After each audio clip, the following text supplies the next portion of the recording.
We hear about job-killing regulations, and I haven't seen anybody substantiate the job-killing part of the regulations, but we know that a lot of this pollution kills people, and we have that well documented. Isn't that an accurate statement? That is accurate. Yeah. I'd like to ask you about the Train Act, which will soon be debated on the House floor. Matter of fact, today.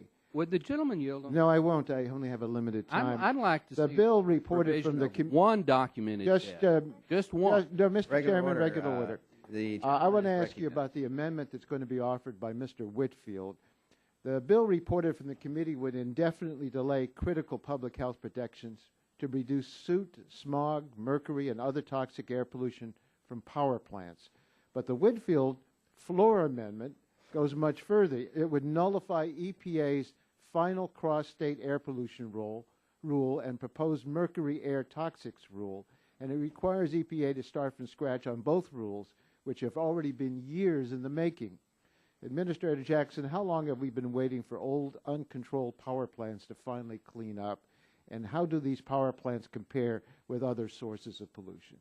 The 1990 amendments to the Clean Air Act first called for power plant toxics from power plants to be addressed. The good neighbor provisions in the rule, I believe, were added then as well, which is the basis for the cross-state air pollution rule. Power plants are the largest emitters in our country of soot and smog and mercury, and for that reason, prior administration, the Bush administration, tried to address through the Clean Air Interstate Rule and the Clean Air Mercury Rule, rules that were later overturned in court because they did not comply with the law and did not do an adequate job. The Whitfield Amendment would ensure that power plants would not have to control toxic air pollution for at least 7 years or reduce sulfur dioxide and nitrogen oxide for at least 8 years. And those are minimum delays because the amendment would eliminate all Clean Air Act deadlines for the rules. In addition to these delays, the Whitfield Amendment changes the underlying Clean Air Act authorities for the rules.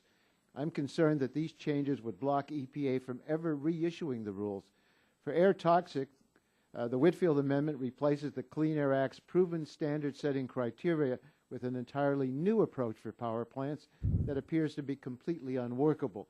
It requires EPA to set standards based on the 12% of power plants that are best performing in the aggregate for all toxic pollutants. Administrator Jackson, this would require you to decide whether a plant that emits more neurotoxins but less carcinogens is better or worse performing than a plant that emits more carcinogens but less neurotoxin.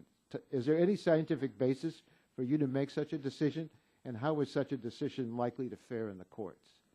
Well, sir, I think it would weaken and possibly destroy our ability to ever address those toxins, toxic pollutants, because that's not the way they work in our body. It's, you know, those pollutants all act together, and we have good science that documents the health effects of mercury and arsenic and lead and hydrochloric acid, but to try to pick between one or the other, I fear would simply make the rules subject to being overturned, and we would not get those protections. This amendment would change the criteria for addressing pollution that is generated in one state but is blown by the wind and causes unhealthy air quality in a downwind state.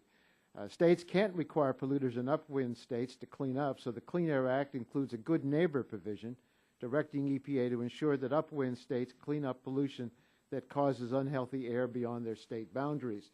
The Whitfield Amendment includes an amazing provision that prohibits EPA from relying on modeling for any rule to address cross-state pollution. Administrator Jackson, if EPA can't rely on modeling, what effect would this have on the agency's ability to issue another cross-state pollution rule to address ozone and particulate problems in downwind states?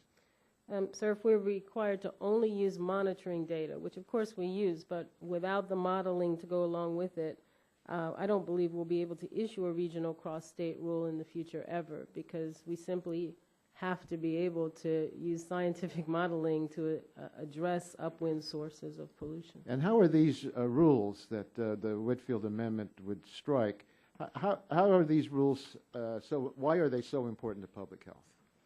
Well, I think looking at the Mercury rule, for example, we talk about 6,800 to 17,000 avoided premature deaths a year once implemented, 120,000 avoided asthma attacks per year. The cross-state air pollution, 120 to $280 billion in benefits, which represent 13,000 to 34,000 avoided premature deaths and 400,000 avoided asthma attacks. Gentleman's time has expired. Mr. Chairman, I want to say that Mr. Barton characterized the report. I'd like to offer my report to be in the record, and that is the 125 in our tally votes to weaken the key. Without objection, so ordered.